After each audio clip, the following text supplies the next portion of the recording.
Hello, good evening. കേൾക്കാമോ? ആ, okay okay. നമ്മുടെ കേറ്ററ്റിൻ്റെ സൈറ്റ് വന്നിട്ടുണ്ട് കേട്ടോ. പക്ഷേ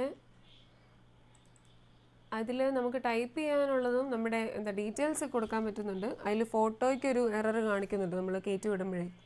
അപ്പോൾ ആ ഒരു പ്രശ്നം മാത്രമേ ഇപ്പോൾ നിലവിൽ കാണുന്നുള്ളൂ. ആരും ടെൻഷൻ അടിക്കുക പേടിക്കൊന്നും വേണ്ട. 15-ാം തീയതി വരെ നമ്മുടെ ഡേറ്റ് എക്സ്റ്റെൻഡ് ചെയ്തിട്ടുണ്ട് കേട്ടോ കേറ്ററ്റിൻ്റെ. അപ്ലൈ ചെയ്യാനുള്ള ഡേറ്റ് നാളെ ആയിരുന്നല്ലോ ശരിക്കും, അവസാനത്തെ ലാസ്റ്റ് ഡേറ്റ് പറഞ്ഞിരുന്നത്. അപ്പോൾ അതിപ്പോൾ എക്സ്റ്റെൻഡ് ചെയ്തിട്ടുണ്ട് 15-ാം തീയതിയിലേക്ക്. അപ്പോൾ അതുകൊണ്ട് ആരും ടെൻഷൻ അടിക്കൊന്നും വേണ്ട കേട്ടോ. അപ്പോൾ ഇപ്പോൾ 2-3 പേരുടെ ചെയ്യാൻ നോക്കിയപ്പോൾ അവരുടെ ഫോട്ടോ മാത്രം അപ്ലോഡായി പോകുന്നില്ലായിരുന്നു. അപ്പോൾ ആ ഒരു പ്രശ്നം വന്നിട്ടുണ്ട്. എനിക്ക് തോന്നുന്നു ഇപ്പോൾ സൈറ്റ് ഇപ്പോൾ ഓപ്പൺ ആയതിൻ്റെ ആ ഒരു ഇതാന്ന് തോന്നുന്നു. അപ്പോൾ അതോർത്താരും ടെൻഷനൊന്നും അടിക്കണ്ട. അത് നമുക്ക് എല്ലാ ദിവസവും ഇപ്പോൾ നോക്കിക്കൊണ്ടിരിക്കുന്നുണ്ട്, എല്ലാ സമയത്തും ഓപ്പൺ ആകുന്നുണ്ടോ എന്ന്. അതുകൊണ്ട് നിങ്ങളാരും അതോർത്ത് പേടിക്കണ്ട, ടെൻഷൻ അടിക്കാൻ വേണ്ട കേട്ടോ. നമുക്കത് വരുമ്പം ചെയ്യാം. ഓക്കെ, അങ്ങനെ നമുക്കിന്ന് ക്ലാസ്സിലേക്ക് കിടക്കാം. നമ്മൾ കഴിഞ്ഞ ദിവസം മലയാളത്തിൻ്റെ കുറേ കാര്യങ്ങൾ നോക്കിയായിരുന്നു. നമ്മുടെ പ്രാചീന കവിത്രയങ്ങളും പിന്നെ നാടൻ പാട്ടുകളും മണിപ്രവാളവും കിളിപ്പാട്ട് പ്രസ്ഥാനമൊക്കെ ഓർക്കുന്നുണ്ടോ എല്ലാവരും? സന്ദേശകാവ്യങ്ങളൊക്കെ ഓർക്കുന്നുണ്ടോ എല്ലാവരും? അത് മറന്നുപോയോ? ഹലോ,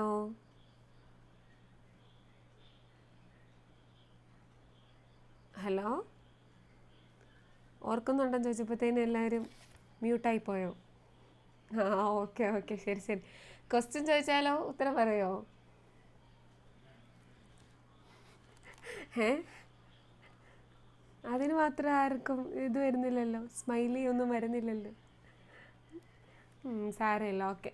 ഇതുകൂടെ കഴിയുമ്പോൾ ഞാൻ ക്വസ്റ്റ്യൻ ചോദിക്കുവേ കേട്ടോ. ഈ പോർഷനും കൂടെ കഴിയുമ്പോൾ ഞാൻ ക്വസ്റ്റ്യൻ ചെയ്യണം. പഠിക്കുന്നുണ്ടെന്ന് നോക്കട്ടെ.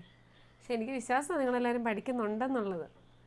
എന്നാലും ചുമ്മാ ഒന്ന് ചോദിച്ചേക്കാം. ഇനി നിങ്ങൾക്ക് പറയാൻ ബുദ്ധിമുട്ടാണ്. ഓക്കെ ഓക്കെ, ഇനി പറയാൻ ബുദ്ധിമുട്ടാണ്, നാണമാണെന്നൊന്നും ആരും വിചാരിക്കണ്ട കേട്ടോ. ഓക്കെ, മൈക്ക് ഓണാക്കിയൊക്കെ സംസാരിക്കാം. ഓക്കെ ഓക്കെ, ശരി. അങ്ങനെയാണ് നമുക്ക് ഇന്നത്തെ ബാക്കിയുള്ള കാര്യങ്ങൾ നോക്കാം കേട്ടോ. നമ്മൾ കഴിഞ്ഞ ദിവസം പ്രാചീന കവിത്രയങ്ങൾ കണ്ടായിരുന്നു. മണിപ്രവാള പ്രസ്ഥാനം, പിന്നെ തുള്ളൽ പ്രസ്ഥാനം, നാടൻ പാട്ടുകൾ, അങ്ങനെ കുറേ കാര്യങ്ങൾ നമ്മൾ കണ്ടായിരുന്നു. ഇമ്പോർട്ടൻ്റ് ആയിട്ടുള്ള കാര്യങ്ങൾ നമ്മളപ്പം തന്നെ എഴുതിയെടുത്ത് പോകുന്നുണ്ടായിരുന്നു. പിന്നെ നമുക്ക് ബാക്കി കാര്യങ്ങൾ നോക്കാം. ഇനി കുറച്ച് സാഹിത്യകാരന്മാരും ഉണ്ട്, അതുപോലെ തന്നെ നമ്മുടെ ആധുനിക കവിത്രയങ്ങളെയും കൂടെ നോക്കാനുണ്ട്. അപ്പോൾ നോക്കിക്കേ, AR രാജരാജവർമ്മ നമുക്ക് നോക്കാം. അദ്ദേഹത്തിൻ്റെ ആരാണ് അദ്ദേഹം, അല്ലെങ്കിൽ അദ്ദേഹത്തിൻ്റെ പ്രധാനമായിട്ടുള്ള കൃതികൾ, അങ്ങനത്തെ കാര്യങ്ങൾ നമുക്ക് നോക്കാം. AR രാജരാജവർമ്മ മലയാള വ്യാകരണ നിയമങ്ങൾ ചിട്ടപ്പെടുത്തി അവതരിപ്പിച്ച കേരള പാണിനീയത്തിൻ്റെ കർത്താവാണ് ആര്? AR രാജരാജവർമ്മ. അപ്പം കേരള പാണിനീയത്തിൻ്റെ കർത്താവ് എന്ന് പറയുന്ന ആരാണ്? AR രാജരാജവർമ്മയാണ്. അതായത് മലയാള വ്യാകരണ നിയമങ്ങൾ ചിട്ടപ്പെടുത്തി അവതരിപ്പിച്ച കേരള പാണിനീയം. അപ്പോൾ കേരള പാണിനീയം എഴുതിയത് ആരാണ്? AR രാജരാജവർമ്മ. അപ്പോൾ കേരള പാണിനി എന്ന അപരനാമത്തിൽ അറിയപ്പെടുന്ന സാഹിത്യകാരനും ആര് തന്നെയാണ്? AR രാജരാജവർമ്മ. അപ്പോൾ AR രാജരാജവർമ്മ അറിയപ്പെടുന്നത് എങ്ങനെയാണ്? കേരള പാണിനി. അപ്പോൾ ആ ഒരൊറ്റ കാര്യം എഴുതിയാൽ മതി, കേരള പാണിനി എന്നുള്ളത്. അങ്ങനെയാണ് അദ്ദേഹം അറിയപ്പെടുന്നതും, അതാണ് അദ്ദേഹത്തിൻ്റെ, അല്ലെങ്കിൽ അദ്ദേഹം രചിച്ചതും അതാണ്, കേരള പാണിനിയം കേട്ടോ. അപ്പോൾ അത് ഓർത്തിരിക്കുക. കേരള പാണിനിയം എന്ന കൃതി, അല്ലെങ്കിൽ അതിൻ്റെ കർത്താവെന്ന് പറയുന്നത് AR രാജരാജവർമ്മയാണ്. അദ്ദേഹം അറിയപ്പെടുന്നതും കേരള പാണിനി തന്നെയാണ്. നമ്മൾ ഋതുക്കളുടെ കവി എന്നൊക്കെ പറഞ്ഞ് പഠിച്ചില്ലായിരുന്നു, ഓരോരുത്തരെയും പറ്റി പറയുന്ന കാര്യങ്ങൾ, അവരറിയപ്പെടുന്ന പേരുകൾ എങ്ങനെയൊക്കെയാണെന്ന് നമ്മൾ പറഞ്ഞില്ലായിരുന്നു. അപ്പം ഇതുപോലെ തന്നെ കേരള പാണിനി എന്നറിയപ്പെടുന്ന ആരാണ്? AR രാജരാജവർമ്മ. ഇനി കുമാരനാശാൻ്റെ നളിനി എന്ന കൃതിക്ക് അവതാരിക എഴുതി AR രാജരാജവർമ്മ നളചരിതത്തിന് രചിച്ച വ്യാഖ്യാനമാണ് കാന്താര താരകം. അദ്ദേഹത്തിൻ്റെ മറ്റ് കൃതികൾ സാഹിത്യസാഹ്യം, ശബ്ദശോധിനി, മധ്യമ വ്യാകരണം, ഭാഷാകുമാര സംഭവം, മലയവിലാസം, പ്രസാദമാല, ഭാഷാഭൂഷണം, വൃത്തമഞ്ജരി. ഇതിൽ ഈ മലയവിലാസവും പ്രസാദമാലയും ഓർത്തിരിക്കണം കേട്ടോ. അതാരുടെ കൃതികളാണ്? നമ്മുടെ രാജാ രവിവർമ്മയുടെ കൃതികളാണ്. കേരള പാണിനി അദ്ദേഹത്തിൻ്റെതാണ്. അതുപോലെ തന്നെ മലയവിലാസം, പ്രസാദമാല, പിന്നെ ഭാഷാഭൂഷണം, ഈ 3 കാര്യങ്ങളും ആരുടെ കൃതികളാണ്? രാജാ രവിവർമ്മയുടെ കൃതികളാണ്. പിന്നെ അദ്ദേഹം അറിയപ്പെടുന്നത് എങ്ങനെയാണ്? കേരള പാണിനി എന്നാണ് അദ്ദേഹം അറിയപ്പെടുന്നത്. സ്ക്രീൻ ഓക്കെ ആണല്ലോ അല്ലേ? ഓക്കെ. ഇനി മയൂര സന്ദേശത്തിന് AR എഴുതിയ വ്യാഖ്യാനമാണ് മർമ്മപ്രകാശം. ഷേക്സ്പിയറിൻ്റെ ഒഥല്ലോയ്ക്ക് AR രചിച്ച വിവർത്തനമാണ് ഉദ്ദാലചരിതം. ഇതിൽ ഈ രചിച്ച വിവർത്തനത്തിൻ്റെ പേര് ഓർത്തിരുന്നില്ലെങ്കിലും ഷേക്സ്പിയറിൻ്റെതാണ് ഏത് ഒഥല്ലോ ആ ഒരു കൃതി. അത് ഷേക്സ്പിയറിനെ കുറിച്ച് നമ്മുടെ ഇംഗ്ലീഷ് ലിറ്ററേച്ചറിൻ്റെ അതൊക്കെ പറയുന്ന കാര്യമാണ്. പക്ഷേ ഇത് ജസ്റ്റ് ഒന്ന് ഓർക്കുക, ഷേക്സ്പിയറിൻ്റെതാണ് ഒഥല്ലോ എന്ന് പറയുന്ന കൃതി. ഓക്കെ, അതൊന്ന് ഓർത്തിരുന്നാൽ മതി. അപ്പം AR രാജരാജവർമ്മയുടേത് അദ്ദേഹം അറിയപ്പെടുന്നത് കേരള പാണിനി എന്നാണ്. അദ്ദേഹം രചിച്ചതാണ് കേരള പാണിനിയ. കേരള പാണിനീയത്തിൻ്റെ കർത്താവാണ് AR രാജരാജവർമ്മ. പിന്നെ അദ്ദേഹത്തിൻ്റെ പ്രധാന കൃതികൾ ഏതൊക്കെയായിരുന്നു? മലയവിലാസം, പ്രസാദമാല, അതുപോലെ തന്നെ ഭാഷാഭൂഷണം. ഈ 3 കൃതികൾ എന്നാണേലും ഓർത്തിരിക്കണം കേട്ടോ. ബാക്കിയുള്ള ജസ്റ്റ് ഒന്ന് വായിച്ചിരിക്കുക. പക്ഷെ മലയവിലാസവും പ്രസാദമാലയും ഭാഷാഭൂഷണവും പ്രത്യേകം ഒന്ന് ഓർത്തിരിക്കണം. ഓക്കെ, അങ്ങനെയാണെന്ന് നോക്കി. മറ്റ് പ്രധാന വിവർത്തന കൃതികൾ മലയാള ശാകുന്തളം, മാളവിക അഗ്നിമിത്രം, സ്വപ്നവാസവദത്തം, കുമാരസംഭവം. അപ്പോൾ ഇത് നോക്കി, മാളവിക അഗ്നിമിത്രം ആ ഒരു പേരും ആരുമായിട്ട് ബന്ധപ്പെട്ടതാണ്? നമ്മുടെ AR രാജരാജവർമ്മയായിട്ട് ബന്ധപ്പെട്ടതാണ് മാളവിക അഗ്നിമിത്രം. അതായത് അദ്ദേഹം മലയാളത്തിലേക്ക് വിവർത്തനം ചെയ്തതാണത് മാളവിക അഗ്നിമിത്രം എന്നുള്ളത്. അപ്പോൾ മലയാള ശാകുന്തളം, മാളവിക അഗ്നിമിത്രം, സ്വപ്നവാസവദത്തം, കുമാരസംഭവം ഇതെല്ലാം ആരുമായിട്ട് ബന്ധപ്പെട്ടാണ്? നമ്മുടെ AR രാജരാജവർമ്മയായിട്ട് ബന്ധപ്പെട്ടതാണ്. അപ്പം അത്രയും കാര്യങ്ങൾ കിട്ടിയോ? അദ്ദേഹം അറിയപ്പെടുന്നത് കേരള പാണിനി എന്നാണ് അദ്ദേഹം അറിയപ്പെടുന്നത്. അദ്ദേഹത്തിൻ്റെ പ്രധാന കൃതികളെന്ന് പറയുന്നത് മലയവിലാസം, പ്രസാദമാല, ഭാഷാഭൂഷണം. പിന്നെ അദ്ദേഹം മലയാളത്തിലേക്ക് വിവർത്തനം ചെയ്ത കൃതികളിൽ പ്രധാനപ്പെട്ടതാണ് മാളവിക അഗ്നിമിത്രം. ഓക്കെ, അത്രയും കാര്യങ്ങൾ കിട്ടിയോ AR രാജരാജവർമ്മയുടെ? പിന്നെ ഷേക്സ്പിയറിൻ്റെ ഒരു കൃതിയാണ് ഒഥല്ലോ എന്ന് പറയുന്നത്. അപ്പോൾ ഇത്രയും കിട്ടിയോ AR രാജരാജവർമ്മയുടെ? അടുത്ത ആളെ കുറിച്ച് പറഞ്ഞോട്ടെ. ഓക്കെ. അങ്ങനെയാണെങ്കിൽ അടുത്ത ആളാണ് മുലൂർ S. പത്മനാഭ പണിക്കർ. മുലൂർ ആശാൻ എന്ന പട്ടം നേടിയ മുലൂർ S. പത്മനാഭ പണിക്കർക്ക് കേരളവർമ്മ വലിയ കോയി തമ്പുരാനാണ് 1913 സരസകവി എന്ന പദം നൽകിയത്. അതായത് സരസകവി എന്നറിയപ്പെടുന്ന ആരാണ്? മുലൂർ S. പത്മനാഭ പണിക്കറാണ് സരസകവി എന്നറിയപ്പെടുന്നത്. അത് അദ്ദേഹത്തിന് കേരളവർമ്മ വലിയ കോയി തമ്പുരാൻ നൽകിയൊരു പദവിയാണ്. 1913 സരസകവി എന്നുള്ളൊരു പദവി മുലൂർ S. പത്മനാഭ പണിക്കർക്ക് കേരളവർമ്മ വലിയ കോയി തമ്പുരാൻ നൽകി. മുലൂർ സ്മാരകം സ്ഥിതി ചെയ്യുന്ന എവിടെയാണ്? ഇലവുംതിട്ട എന്ന സ്ഥലത്താണ് മുലൂർ സ്മാരകം സ്ഥിതി ചെയ്യുന്നത്. അദ്ദേഹത്തിൻ്റെ പ്രധാന കൃതികളാണ് കവിരാമായണം, നളചരിതം, കൃഷ്ണാർജുന വിജയം, കിരാതം, പുലാവൃത്തം, ആസന്നമരണ ചിന്താശതകം, കുചേലവൃത്തം, കോകില സന്ദേശം, അവസരോക്തിമാല, തീണ്ടൽ ഗാഥ, 3 താരാട്ടുകൾ, ബാലബോധനം, നീതിസാര സമുച്ചയം, സന്മാർഗ ചന്ദ്രിക, ധർമ്മപദം കിളിപ്പാട്ട്, സുഭദ്രാഹരണം. അപ്പോൾ ഇത്രയും ആരുടെയാണ്? മുലൂർ S. പത്മനാഭ പണിക്കരുടെ പ്രധാന കൃതികളാണ്. അപ്പോൾ അദ്ദേഹത്തെക്കുറിച്ചൊന്നും അങ്ങനെ നമ്മുടെ ഇതുവരെ ചോദിച്ച് കണ്ടിട്ടില്ല. നമ്മുടെ ഈ പലതരത്തിലുള്ള പ്രസ്ഥാനങ്ങളും സന്ദേശകാവ്യങ്ങളും ഒക്കെ പറഞ്ഞതുകൊണ്ടാണ് ഇതുപോലെയുള്ള കുറച്ച് സാഹിത്യകാരന്മാരുടെ പേരുകളും കൂടി ഇതിൻ്റെ അകത്ത് ഉൾപ്പെടുത്തിയിട്ടുള്ളത്. അപ്പോൾ ഇതിൻ്റെ അകത്ത് ഓർത്തിരിക്കേണ്ട സരസകവി എന്നുള്ളത് അത് ആരുമായിട്ട് ബന്ധപ്പെട്ടാണ്? നമ്മുടെ മുലൂർ S. പത്മനാഭ പണിക്കരുമായിട്ട് ബന്ധപ്പെട്ടാണ്. അത് ഓർത്തിരിക്കുക കേട്ടോ. അപ്പോൾ സരസകവി എന്ന് കേട്ടാൽ അതാരാണ്? മുലൂർ S. പത്മനാഭ പണിക്കറുമായിട്ട് ബന്ധപ്പെട്ട ഒരു കാര്യമാണ്. ഇനി അടുത്തതാണ് ഖണ്ഡകാവ്യ പ്രസ്ഥാനം. നമ്മൾ കിളിപ്പാട്ട് പ്രസ്ഥാനവും സന്ദേശകാവ്യങ്ങളും പിന്നെ നമ്മുടെ തുള്ളൽ പ്രസ്ഥാനം, മണിപ്രവാള പ്രസ്ഥാനം, അതിനെപ്പറ്റിയുള്ള കുറേ കാര്യങ്ങൾ നമ്മൾ കണ്ടായിരുന്നു. വെൺമണി പ്രസ്ഥാനം എന്നൊക്കെ പറഞ്ഞ് നമ്മൾ ഇന്നലെ കണ്ടില്ലായിരുന്നോ? വെൺമണി കവികൾ എന്നൊക്കെ അറിയപ്പെടുന്നവർ ഉണ്ടാക്കിയ വെൺമണി പ്രസ്ഥാനം, അതൊക്കെ നമ്മൾ കണ്ടായിരുന്നു ഇന്നലെ. അപ്പം അതുപോലെയുള്ളതാണ് ഖണ്ഡകാവ്യ പ്രസ്ഥാനം. നോക്കിക്കേ, മലയാളത്തിലെ ആദ്യ ഖണ്ഡകാവ്യം AR രാജരാജവർമ്മ രചിച്ച മലയവിലാസം. ഞാൻ പറഞ്ഞില്ലായിരുന്നോ AR രാജരാജവർമ്മയുടെ പ്രധാന കൃതികളിൽ ഓർത്തിരിക്കണമെന്ന് പറഞ്ഞില്ലേ? അപ്പം മലയാളത്തിലെ ആദ്യ ഖണ്ഡകാവ്യം, അതായത് അതിൻ്റെ അകത്ത് 2 ക്വസ്റ്റ്യൻ വരുന്നുണ്ട്.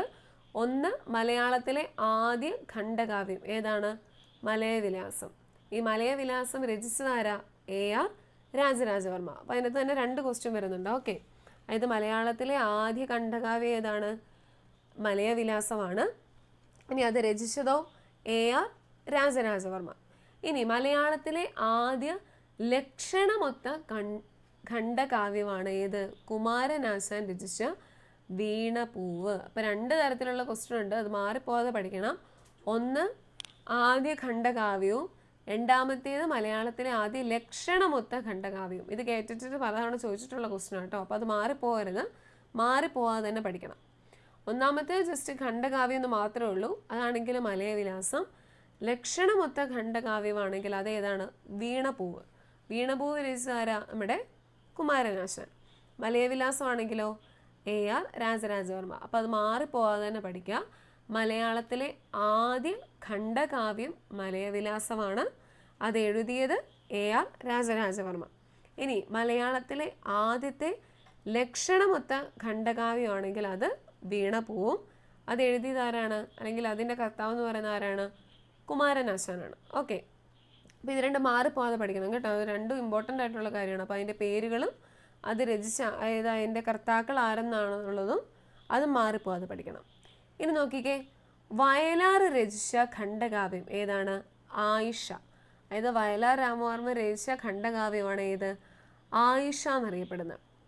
ഇനി വൈലോപ്പള്ളി ശ്രീധര മേനോൻ രചിച്ച ഖണ്ഡകാവ്യമാണ് കുടിയൊഴിക്കൽ. ഈ 2 പേരുടേതും കൂടെ പഠിക്കണം. ആ കൂടെ തന്നെ നോക്കിക്കേ, വയലാർ രചിച്ച ഖണ്ഡകാവ്യമാണെങ്കിൽ ആയിഷ, വൈലോപ്പള്ളി ശ്രീധര മേനോൻ രചിച്ച ഖണ്ഡകാവ്യമാണെങ്കിൽ കുടിയൊഴിക്കൽ. അപ്പോൾ നമുക്ക് ക്വസ്റ്റ്യൻ വരുമ്പം തിരിച്ചും മറിച്ചും ചോദിക്കാം. അതായത് കുടിയൊഴിക്കൽ എന്ന ഖണ്ഡകാവ്യം രചിച്ചത് ആര്, അങ്ങനെയും ക്വസ്റ്റ്യൻ വരാം. അതുപോലെ തന്നെ വൈലോപ്പള്ളി ശ്രീധര മേനോൻ രചിച്ച ഖണ്ഡകാവ്യം ഏത്? കുടിയൊഴിക്കൽ. അപ്പോൾ അങ്ങനെ 2 രീതിയിലും ക്വസ്റ്റ്യൻ വരാം. അപ്പോൾ നിങ്ങൾ ക്വസ്റ്റ്യനും പഠിക്കണം, അതുപോലെ തന്നെ ആൻസറും പഠിക്കണം. അല്ലാതെ നമ്മൾ ആൻസർ മാത്രം നോക്കിയിട്ട് പിന്നെ ക്വസ്റ്റ്യൻ പേപ്പറിൽ വരുമ്പോൾ ഇതിൻ്റെ ക്വസ്റ്റ്യൻ ഏതായിരുന്നു എന്നുള്ളൊരു കൺഫ്യൂഷൻ വരും.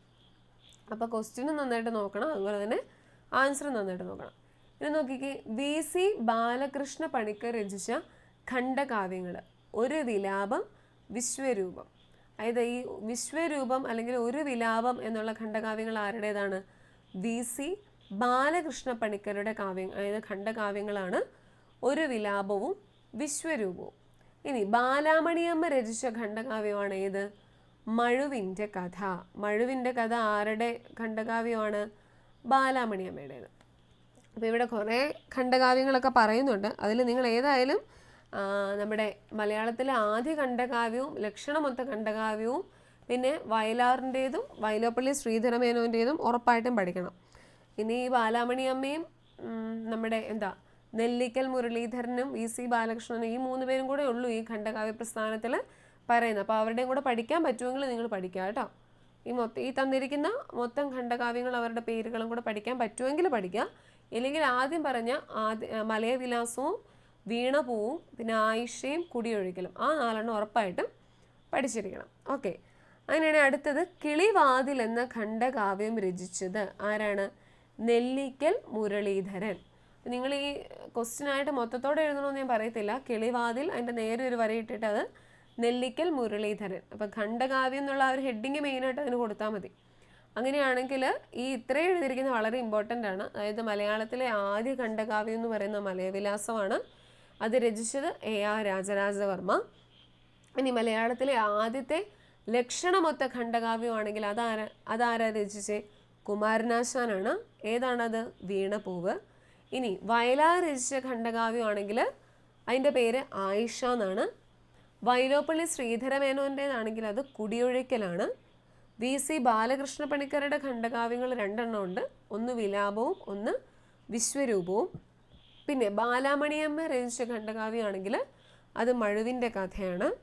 പിന്നെ നെല്ലിക്കൽ മുരളീധരൻ്റെ ഖണ്ഡകാവ്യമാണെങ്കിൽ അത് കിളിവാതിൽ. അപ്പോൾ ഇത്രയും കാര്യങ്ങൾ ഈ ഖണ്ഡകാവ്യ പ്രസ്ഥാനത്തിലെ ഇത്രയും ഖണ്ഡകാവ്യങ്ങൾ അത് രചിച്ച ആരൊക്കെയാണെന്നുള്ളത് വളരെ ഇമ്പോർട്ടൻ്റ് ആണ്, അത് പഠിക്കണം. ഓക്കെ ആണോ? ഇത്രയും പേരുടെ പേരും അവരുടെ ആ രചനകളും കിട്ടിയോ? പേര് കിട്ടിയോ നിങ്ങൾക്ക്? ഒന്നുകൂടെ സൂം ചെയ്ത് കാണിക്കണോ? കിട്ടിയായിരുന്നോ? ഓക്കെ ആണോ? ഓക്കെ. അങ്ങനെയാണെങ്കിൽ നിങ്ങൾ കിട്ടിയില്ലേ ചോദിക്കണം കേട്ടോ. കുറച്ച് പേര് ഓക്കെ അടിച്ചു, ബാക്കിയുള്ളവർ ഞങ്ങൾക്ക് കിട്ടിയില്ല അങ്ങനെ ഓർത്തിരിക്കല്ലേ കേട്ടോ. കിട്ടിയില്ലെങ്കിൽ ചോദിക്കണേ. അടുത്താണ് മഹാകാവ്യ പ്രസ്ഥാനം.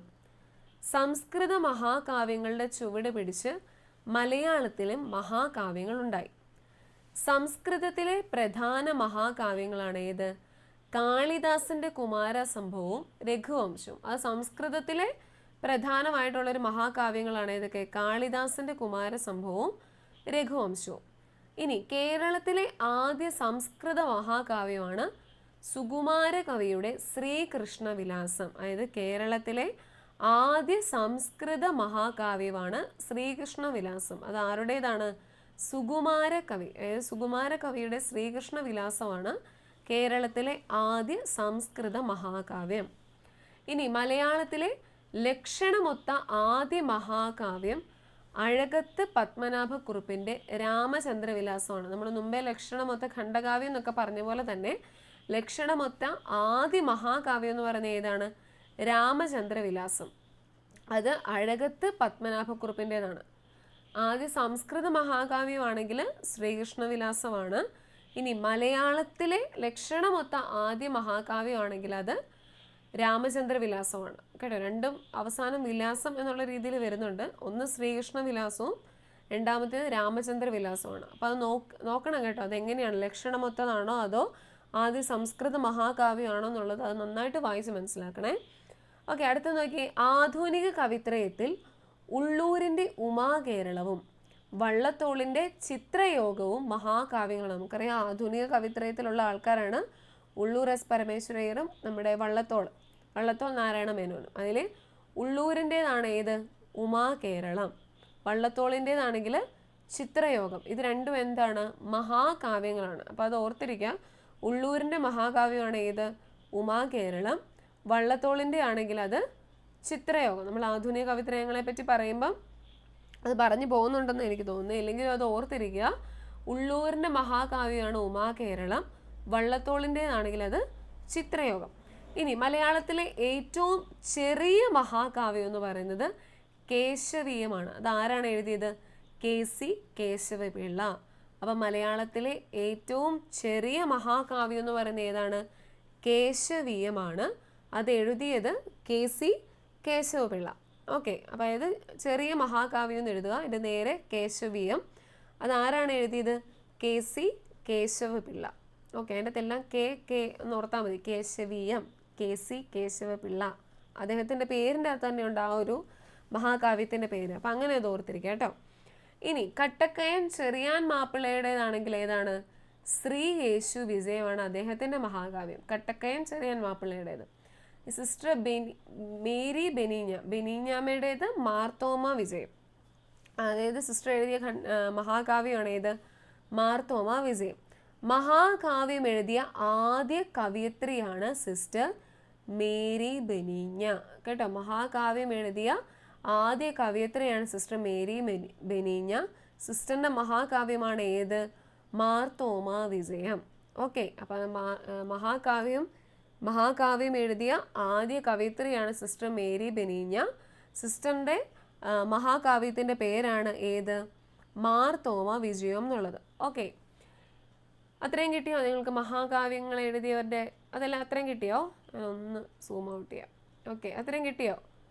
അതായത് സംസ്കൃതത്തിലെ പ്രധാന മഹാകാവ്യങ്ങളായിരുന്നു കാളിദാസൻ്റെ കുമാരസംഭവവും രഘുവംശവും. പിന്നെ ഉള്ളതാണ് നമുക്ക് വളരെ ഇമ്പോർട്ടൻ്റ് ആയിട്ടുള്ളത്, കേരളത്തിലെ ആദ്യ സംസ്കൃത മഹാകാവ്യം എന്ന് പറയുന്നത് ശ്രീകൃഷ്ണ വിലാസം. അത് എഴുതിയത് സുകുമാര കവി. ഇനി മലയാളത്തിലെ ലക്ഷണമൊത്ത ആദ്യ മഹാകാവ്യം എന്ന് പറയുന്നത് രാമചന്ദ്ര വിലാസമാണ്. അത് എഴുതിയത് അഴകത്ത് പത്മനാഭക്കുറുപ്പ്. പിന്നെ നമ്മുടെ ആധുനിക കവിത്രയത്തിലെ രണ്ടുപേരാണ് ഉള്ളൂരും വള്ളത്തോളും.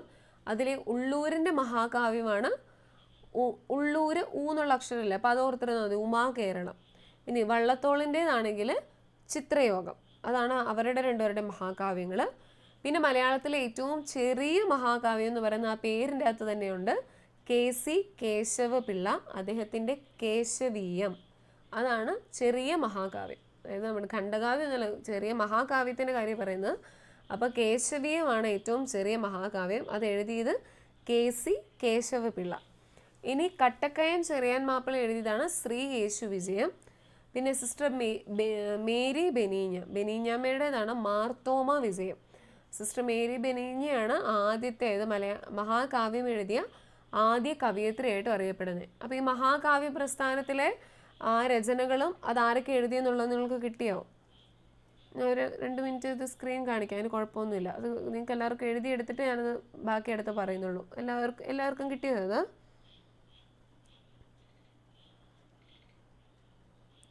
ഓക്കെയാണോ? ഓക്കെ. അങ്ങനെയാണെങ്കിൽ അടുത്ത നമുക്ക് നോക്കാം. ആധുനിക കവിത്രയം എന്ന് വിശേഷിപ്പിക്കപ്പെടുന്ന കവികൾ ആരൊക്കെയായിരുന്നു?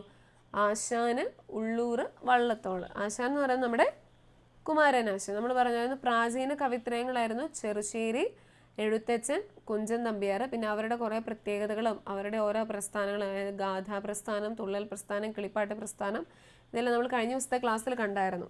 ഇനി നമ്മൾ നോക്കുന്ന ആധുനിക കവിത്രയത്തിലെ 3 പേരെക്കുറിച്ച്, അതായത് ആശാന്, ഉള്ളൂർ, വള്ളത്തോൾ. മലയാള കവിതയെ കാൽപ്പനിക കാലത്തേക്ക് നയിച്ച കവികളാണ് ഇവർ. ഓക്കെ, അപ്പോൾ നമുക്ക് ആദ്യത്തെ ആൾ നോക്കാം. നമ്മുടെ ആശാൻ എന്ന് വിളിക്കപ്പെടുന്ന നമ്മുടെ കുമാരനാശാൻ.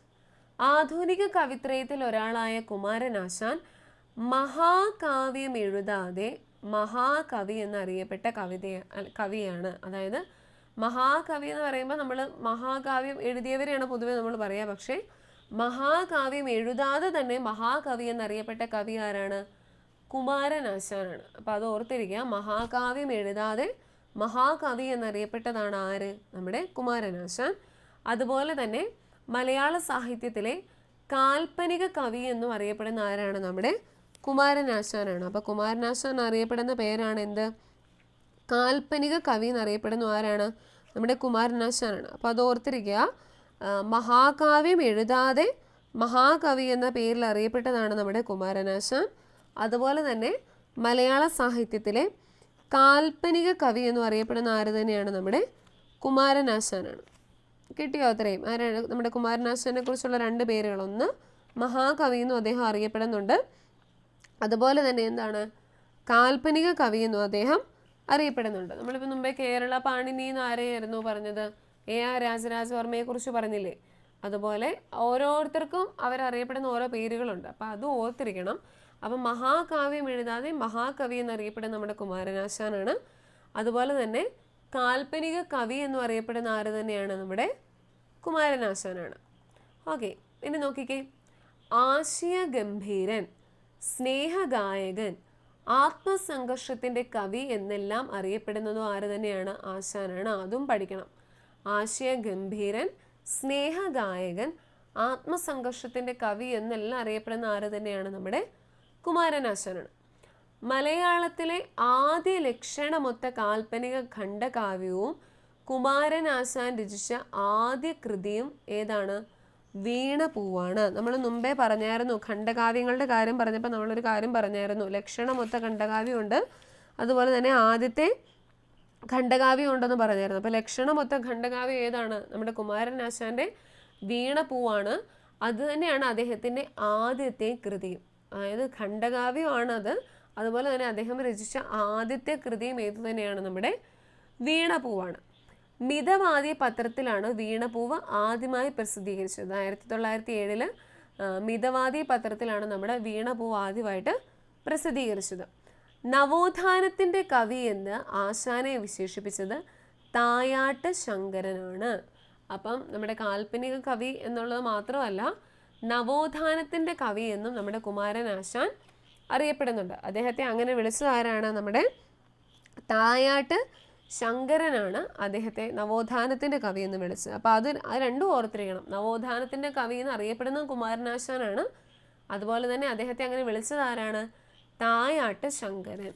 ഓക്കെ, അപ്പോൾ തായാട്ട് ശങ്കരനാണ് നവോത്ഥാനത്തിൻ്റെ കവി എന്ന് നമ്മുടെ കുമാരനാശാനെ വിശേഷിപ്പിച്ചത്. ഇനി ആശാനെ ദിവ്യ കോകിലം എന്ന് വിശേഷിപ്പിച്ചത് ആരാണ്? ഡോക്ടർ ലീലാവതി. അത് ഓർത്തിരിക്കേണ്ടതാണ് കേട്ടോ. നവോത്ഥാനത്തിൻ്റെ കവി എന്ന് വിശേഷിപ്പിച്ച തായാട്ട് ശങ്കരൻ, ദിവ്യ കോകിലം എന്ന് വിശേഷിപ്പിച്ച ആരാണ്? ഡോക്ടർ ലീലാവതി. ഓക്കെ, അപ്പോൾ ദിവ്യ കോകിലം എന്ന് ആരാണ് അറിയപ്പെടുന്നത്? നമ്മുടെ കുമാരനാശാനാണ്. അദ്ദേഹത്തെ അങ്ങനെ വിശേഷിപ്പിച്ചത് ഡോക്ടർ ലീലാവതി. ഇനി ആശാനെ വിപ്ലവത്തിൻ്റെ ശുക്രനക്ഷത്രം എന്ന് വിശേഷിപ്പിച്ച ആരാണ്? നമ്മുടെ ജോസഫ് മുണ്ടശ്ശേരി. അതായത് പ്രൊഫസർ ജോസഫ് മുണ്ടശ്ശേരിയാണ് വിപ്ലവത്തിൻ്റെ ശുക്രനക്ഷത്രം എന്ന് നമ്മുടെ കുമാരനാശാനെ വിശേഷിപ്പിച്ചത്. അതും പഠിക്കണം. അത് പലതവണ ചോദിച്ചിട്ടുള്ളതാണ്, ഈ വിപ്ലവത്തിൻ്റെ ശുക്രനക്ഷത്രം എന്നുള്ളത്. അപ്പോൾ വിപ്ലവത്തിൻ്റെ ശുക്രനക്ഷത്രം എന്ന് കുമാരനാശാനെ വിശേഷിപ്പിച്ചത് ആരാണ്? പ്രൊഫസർ ജോസഫ് മുണ്ടശ്ശേരിയാണ്. നമ്മൾ കഴിഞ്ഞ ദിവസം നമ്മുടെ നളചരിതം ആട്ടക്കഥയൊക്കെ പറഞ്ഞ സമയത്ത് ജോസഫ് മുണ്ടശ്ശേരിയെ പറ്റി ഒരു കാര്യം പറഞ്ഞായിരുന്നു. ഓർക്കുന്നുണ്ടോ ആരെങ്കിലും? നമ്മളൊരു കാര്യം പറഞ്ഞായിരുന്നു, ജോസഫ് മുണ്ടശ്ശേരി ഇങ്ങനെ വിശേഷിപ്പിച്ചായിരുന്നു എന്നൊക്കെ പറഞ്ഞുകൊണ്ട്, ഓർക്കുന്നുണ്ടോ? നളചരിതം ആട്ടക്കഥയെ കേരള ശാകുന്തളം എന്ന് വിശേഷിപ്പിച്ച ആര് തന്നെയായിരുന്നു? ജോസഫ് മുണ്ടശ്ശേരിയാണ്. നമ്മൾ കഴിഞ്ഞ ക്ലാസ്സിൽ അത് പറഞ്ഞായിരുന്നു. നളചരിതം ആട്ടക്കഥയുടെ കാര്യങ്ങളൊക്കെ പറഞ്ഞപ്പം നമ്മൾ പറഞ്ഞു പോയൊരു കാര്യമാണ്, നളചരിതം ആട്ടക്കഥയെ കേരള ശാകുന്തളം എന്ന് വിശേഷിപ്പിച്ച ആരായിരുന്നു? പ്രൊഫസർ ജോസഫ് മുണ്ടശ്ശേരിയാണ്. ഇപ്പം നമ്മുടെ കുമാരനാശാനെ വിപ്ലവത്തിൻ്റെ ശുക്രനക്ഷത്രം എന്ന് വിശേഷിപ്പിച്ച ആരാണ്? ജോസഫ് മുണ്ടശ്ശേരി. അത് ഏത് കൃതിയിൽ അദ്ദേഹം പറഞ്ഞിരിക്കുന്നത്? മനുഷ്യ കഥാനുഗായകർ എന്ന കൃതിയിലാണ് അദ്ദേഹം കുമാരനാശാനെ പറ്റി വിപ്ലവത്തിൻ്റെ ശുക്രനക്ഷത്രം എന്ന് വിശേഷിപ്പിച്ചിട്ടുള്ളത്. അപ്പോൾ ഈ ഒരു കൃതി അത് ജോസഫ് മുണ്ടശ്ശേരിയുടേതാണ്. അദ്ദേഹം അതിൻ്റെ അകത്ത് കുമാരനാശാനെ പറ്റി പറഞ്ഞിരിക്കുന്നത് വിപ്ലവത്തിൻ്റെ ശുക്രനക്ഷത്രം എന്നാണ്. ഇനി അടുത്ത് നോക്കിയേ, കുമാരനാശാനെ ചിന്നസ്വാമി എന്ന് അഭിസംബോധന ചെയ്തത് ആരാണ്? ഡോക്ടർ പൽപ്പു. കുമാരനാശാനെ ചിന്നസ്വാമി എന്ന് അഭിസംബോധന ചെയ്തത് ഡോക്ടർ പൽപ്പു ആണ്. ഇപ്പോൾ കണ്ട അദ്ദേഹത്തിന് കുറേ പേരുകളുണ്ട്. നമ്മൾ ആദ്യം തൊട്ടാണ് മഹാകവി എന്നറിയപ്പെടുന്നുണ്ട്, കാൽപ്പനിക കവി എന്നറിയപ്പെടുന്നുണ്ട്, ആശയഗംഭീരൻ, സ്നേഹഗായകൻ, ആത്മസംഘർഷത്തിൻ്റെ കവി, പിന്നെ നവോത്ഥാനത്തിൻ്റെ കവി, ദിവ്യകോകിലം, വിപ്ലവത്തിൻ്റെ ശുക്രനക്ഷത്രം, ചിന്നസ്വാമി. ഇപ്പം തന്നെ 9 പേരുകളായി നമ്മുടെ കുമാരനാശാന്. അപ്പോൾ അതിൽ ഏതൊക്കെ പേരുകൾ വിളിച്ചാണ് അദ്ദേഹത്തെ വിശേഷിപ്പിച്ചിരുന്നുള്ളത് ഉറപ്പായിട്ടും മാറിപ്പോകാൻ തന്നെ പഠിക്കണം കേട്ടോ. അത് നിങ്ങൾ എഴുതിയാണോ വായിച്ചാണോ എങ്ങനെയാണോ ഓരോരുത്തരും പഠിക്കുന്നത്, പക്ഷെ അത് മാറിപ്പോകാതെ തന്നെ പഠിക്കണം. നമ്മുടെ ഓപ്ഷൻസിൽ ഈ തന്നിരിക്കുന്ന എല്ലാ പേരുകളും തരും. ഡോക്ടർ പൽപ്പുവും കാണും, ജോസഫ് മുണ്ടശ്ശേരിയും കാണും, ഡോക്ടർ ലീലാവതിയും കാണും, തായാട്ട് ശങ്കരനും കാണും. എന്നിട്ട് ചോദിക്കും നവോത്ഥാനത്തിൻ്റെ കവിന്ന് ഇതിലാരാ കുമാരനാശാനെ വിശേഷിപ്പിച്ചതെന്ന്. അപ്പോൾ ഇവരുടെ എല്ലാ ഓപ്ഷൻ കാണുമ്പോൾ നമ്മുടെ മൈൻഡിൽ കൂടെ ഇതെല്ലാം പോവും. അപ്പോൾ ഭയങ്കര കൺഫ്യൂഷനായി പോകും. അതുകൊണ്ട് മാറിപ്പോകാതെ തന്നെ പഠിക്കുക കേട്ടോ. അപ്പോൾ ഈ അദ്ദേഹത്തിന് കുറേ അധികം വിശേഷണങ്ങളുണ്ട്. ആ വിശേഷണങ്ങളെല്ലാം ഓർത്തിരിക്കുക. അതാരൊക്കെയാണ് അദ്ദേഹത്തെ വിശേഷിപ്പിച്ചതെന്നുള്ള കാര്യങ്ങൾ പഠിക്കണം. അടുത്തതാണ് മദ്രാസ് യൂണിവേഴ്സിറ്റി 1922 കുമാരനാശാന് മഹാകവി എന്ന ബിരുദ് നൽകി ആദരിച്ചു. ഇതാരൊക്കെ വിളിച്ചെന്നുള്ള അത് നിങ്ങൾക്ക് കിട്ടിയായിരുന്നോ? നവോത്ഥാനത്തിൻ്റെ കവി എന്ന് വിശേഷിപ്പിച്ചത്, വിപ്ലവത്തിൻ്റെ ശുക്രനക്ഷത്രം എന്ന് വിശേഷിപ്പിച്ചതൊക്കെ കിട്ടിയായിരുന്നോ? ഓക്കെ ആണോ? ഓക്കെ. അങ്ങനെയാണെങ്കിൽ നോക്കിക്കേ, കുമാരനാശാൻ കുട്ടികൾക്കായി രചിച്ച കൃതിയാണ് ഏത്? പുഷ്പവാടി. കുമാരനാശാൻ നമ്മുടെ കുഞ്ഞുങ്ങൾക്ക് വേണ്ടി രചിച്ച കൃതിയാണ് ഏത്? പുഷ്പവാടി. അദ്ദേഹത്തിൻ്റെ ആദ്യത്തെ കൃതി ഏതായിരുന്നു? ഫസ്റ്റ് കൃതിയായിരുന്നു ഏത്? നമ്മുടെ വീണപൂവ്. അത് ഓർത്തിരിക്കണം കേട്ടോ. അതൊരു ഖണ്ഡകാവ്യമാണ്. അതുപോലെ തന്നെ കുമാരനാശാൻ്റെ ആദ്യത്തെ കൃതി വീണപൂവാണ്. ഇനി കുട്ടികൾക്ക് വേണ്ടി അദ്ദേഹം രചിച്ചതാണെങ്കിൽ അതിൻ്റെ പേരാണ് ഏത്? പുഷ്പവാടി. ഇനി ഒരു സ്നേഹം എന്ന ആശാൻ പേര് നൽകിയ കാവ്യമാണ് അദ്ദേഹത്തിൻ്റെ നളിനി. അപ്പം നളിനി എന്നുള്ളത് ആരുടെ തന്നെയാണ്? നമ്മുടെ കുമാരനാശാൻ്റെ കൃതിയാണ്. നളിനി എന്നുള്ള കൃതിക്ക് അദ്ദേഹം നൽകിയ പേരാണ് എന്ത്? ഒരു സ്നേഹം. അപ്പോൾ ഒരു സ്നേഹം എന്ന് കേട്ടാൽ അത് കുമാരനാശാനുമായിട്ട് ബന്ധപ്പെട്ടതാണ്. അതുപോലെ തന്നെ അദ്ദേഹത്തിൻ്റെ കൃതിയായ നളിനി, അതിന് അദ്ദേഹം നൽകിയ പേര്, അതായത് ആശാൻ നൽകിയ പേരാണ് എന്ത്? ഒരു സ്നേഹം എന്നുള്ളത്. ഇനി അടുത്തതാണ് വഞ്ചിപ്പാട്ടിൻ്റെ ഈണത്തിൽ കുമാരനാശാൻ രചിച്ച കാവ്യമാണ് ഏത്? കരുണ. ആശാൻ്റെ അവസാനത്തെ കൃതിയാണത് കേട്ടോ. വഞ്ചിപ്പാട്ടിൻ്റെ ഈണത്തിൽ കുമാരനാശാൻ രചിച്ച കാവ്യമാണ് കരുണ എന്ന് പറയുന്നത്. അത് കുമാരനാശാൻ്റെ അവസാനത്തെ കൃതിയാണ്. അപ്പോൾ ആദ്യത്തെ കൃതി വീണപൂവും അവസാന കൃതി കരുണയാണ്. അപ്പോൾ അത് മാറിപ്പോകാതെ ഓർത്തിരിക്കുക കേട്ടോ. കരുണയിലെ ഒരു പ്രധാന കഥാപാത്രമാണ് ആര്? വാസവദത്ത. കരുണയിലെ ഒരു പ്രധാന കഥാപാത്രമാണ് വാസവദത്ത. മലയാളത്തിലെ ആദ്യത്തെ സ്ത്രീപക്ഷ കാവ്യമാണ് ചിന്താവിഷ്ടയായ സീത. അപ്പോൾ ചിന്താവിഷ്ടയായ സീതയും ആരുടെ കൃതിയാണ്? നമ്മുടെ കുമാരനാശാൻ്റെ കൃതിയാണ് കേട്ടോ. നളിനി അദ്ദേഹത്തിൻ്റെതാണ്, പിന്നെ ചിന്താവിഷ്ടയായ സീത അദ്ദേഹത്തിൻ്റെതാണ്, വീണപൂവ് അദ്ദേഹത്തിൻ്റെതാണ്, പുഷ്പവാടി അദ്ദേഹത്തിൻ്റെയാണ്, കരുണ അദ്ദേഹത്തിൻ്റെയാണ്. അപ്പോൾ കുമാരനാശാൻ്റെ കൃതികളിൽ ഒട്ടമിക്ക എല്ലാം തന്നെ മാറി മാറി പലതവണ നമ്മുടെ ക്വസ്റ്റ്യൻ പേപ്പറിൽ ചോദിച്ചിട്ടുള്ളതാണ്. അപ്പോൾ ആ കൃതികളെല്ലാം പറ്റുന്നവർ കാണാതെ പഠിക്കണം കേട്ടോ. ഞാൻ എല്ലാവരെയും അങ്ങോട്ട് നിർബന്ധിക്കത്തില്ല, പക്ഷെ പരമാവധി നിങ്ങൾ പലപ്പോഴായിട്ട് വായിച്ചൊന്ന് റിവിഷനൊക്കെ നടത്തി പലതവണ അങ്ങോട്ടും ഇങ്ങോട്ടൊക്കെ ചുമ്മാ ഇരിക്കുമ്പോഴൊക്കെ ചുമ്മാ ഒന്ന് പറഞ്ഞൊക്കെ നോക്കുക. അപ്പോൾ നമുക്ക് കിട്ടും കേട്ടോ. അല്ല എനിക്ക് പഠിക്കാൻ പറ്റത്തില്ല എന്നൊന്നും ആരും ഓർക്കരുത്, പറ്റും എല്ലാവരെ കൊണ്ടും. അപ്പോൾ പറ്റുന്നതിൻ്റെ അത്രയും മാക്സിമം നോക്കുക കേട്ടോ. ഓക്കെ, അപ്പോൾ ചിന്താവിഷ്ടയായ സീതയെ ആസ്പദമാക്കി ആശാന്റെ സീതാകാവ്യം എന്ന നിരൂപണ കൃതി രചിച്ചത് സുകുമാർ അഴീക്കോട്. ചിന്താവിഷ്ടയായ സീത കുമാരനാശാൻ്റേതാണ്. അതിനെ ആസ്പദമാക്കിയിട്ട് ആശാന്റെ സീതാകാവ്യം എന്ന നിരൂപണ കൃതി രചിച്ചത് നമ്മുടെ സുകുമാർ അഴീക്കോട്. മാപ്പിള ലഹളയുടെ പശ്ചാത്തലത്തിൽ രചിച്ച കാവ്യമാണ് ഏത്? ദുരവസ്ഥ. ഇതും പലതവണ ചോദിച്ചിട്ടുള്ളതാണ്. ഈ ദുരവസ്ഥ എന്നുള്ള കൃതി ആരുടേതാണെന്ന് ചോദിച്ചിട്ടുള്ളത്? നമ്മുടെ കുമാരനാശാൻ്റേതാണ് നമ്മുടെ ദുരവസ്ഥ എന്നുള്ളത്, കുമാരനാശാൻ. പക്ഷെ അത് എന്തിനെ ബേസ് ചെയ്തിട്ടുള്ളതാണ്? നമ്മുടെ മാപ്പിള ലഹളയുടെ പശ്ചാത്തലത്തിൽ രചിച്ചതാണ് ഈ ദുരവസ്ഥ എന്നുള്ള കാവ്യം. അപ്പോൾ അത് ഓർത്തിരിക്കണം കേട്ടോ. കരുണ എന്നുള്ളതാണെങ്കിൽ വഞ്ചിപ്പാട്ടിൻ്റെ ഈണത്തിൽ ഉള്ളതാണ് കരുണ എന്നുള്ളത്. പിന്നെ മാപ്പിള ലഹളയുടെ പശ്ചാത്തലത്തിൽ രചിച്ച കാവ്യമാണ് നമ്മുടെ ദുരവസ്ഥ എന്നറിയപ്പെടുന്നത്. പിന്നെ കരുണയിലെ ഒരു പ്രധാന കഥാപാത്രമാണ് ആര്? നമ്മുടെ വാസവദത്ത. ഓക്കെ, അങ്ങനെയാണെങ്കിൽ സർ എഡ്വിൻ അർണോൾഡിൻ്റെ ലൈറ്റ് ഓഫ് ഏഷ്യ എന്ന ഗ്രന്ഥത്തിൻ്റെ വിവർത്തനമാണ് ഏത്? ശ്രീബുദ്ധചരിതം. അതായത് സർ എഡ്വിൻ അർണോൾഡിൻ്റെ ലൈറ്റ് ഓഫ് ഏഷ്യ എന്ന ഗ്രന്ഥത്തിൻ്റെ വിവർത്തനമാണ് ഏത്? ശ്രീബുദ്ധചരിതം. മാംസദിബന്ധമല്ല രാഗം എന്ന് ഉദ്ഘോഷിക്കുന്ന ആശാന്റെ കൃതിയാണ് ലീല. അതായത് ആശാന്റെ കൃതികളിലും കൂടുതലും സ്ത്രീകളുടെ പേരിലുള്ള കൃതികൾ അങ്ങനെ പറയപ്പെടാറുണ്ട്. അതായത് നമ്മുടെ ഈ DLEDൻ്റെ ടെക്സ്റ്റ് ബുക്കിന് ഞാൻ പറഞ്ഞിരുന്നു, സെക്കൻഡ് യൂണിറ്റിൽ നമ്മുടെ ആധുനിക, ഞാൻ ടെക്സ്റ്റിൻ്റെ PDF ഇല്ല, സെക്കൻഡ് സെമ്മിൻ്റെ ഞാൻ ഇട്ടില്ല, ഞാൻ ഇട്ട് തരാം കേട്ടോ. അതിൻ്റെ അകത്ത് ആ ഒരു ചാപ്റ്ററിൻ്റെ അകത്ത് നിറച്ച് ഈ കുമാരനാശാനെ കുറിച്ചൊക്കെ പറയുമ്പോൾ അദ്ദേഹത്തിൻ്റെ ആ കവിതകളും നമുക്ക് വായിക്കാൻ നല്ല രസമാണ്. സ്നേഹത്തിൻ്റെതായ കുറേ കവിതകൾ, പിന്നെ പഴയ കാലത്തെ സ്ത്രീകളുമായിട്ട് ബന്ധപ്പെട്ട കുറേ കവിതകളെല്ലാം തന്നിട്ടുണ്ട്. അപ്പം ജസ്റ്റ് ഒന്ന് വായിച്ചാൽ മതി. ആ കവിതകളൊന്നും നമുക്ക് ചോദിക്കാറില്ല, പക്ഷെ അത് ജസ്റ്റ് ഒന്ന് വായിക്കാം. ഞാനത് PDF ഇട്ട് തരാം, ഗ്രൂപ്പിലേക്ക് ഇട്ട് തരാവേ. അപ്പം മാംസനിബന്ധമല്ല രാഗം എന്ന് ഉദ്ഘോഷിക്കുന്ന ആശാന്റെ കൃതിയാണ് ഏത്? ലീല. മുലൂർ തൻ്റെ കവിരാമായണത്തിൽ സത്രാജിത്ത് എന്ന പുരാണ കഥാപാത്രത്തെ കുമാരനാശാനോടാണ് സാമ്യപ്പെടുത്തിയിരിക്കുന്നത്. നമ്മൾ പറഞ്ഞായിരുന്നു മുമ്പേ, നമ്മുടെ മുലൂർ പത്മനാഭ പണിക്കർ അല്ലേ, അദ്ദേഹം തൻ്റെ കവിരാമായണം എന്നുള്ളൊരു കൃതിയുണ്ട്. കവിരാമായണത്തിൽ സത്രാജിത്ത് എന്നുള്ളൊരു കഥാപാത്രമുണ്ട്. ആ സത്രാജിത്ത് എന്ന പുരാണ കഥാപാത്രത്തെ കുമാരനാശാനോടാണ് സാമ്യപ്പെടുത്തിയിരിക്കുന്നത്. 1924 ജനുവരി 16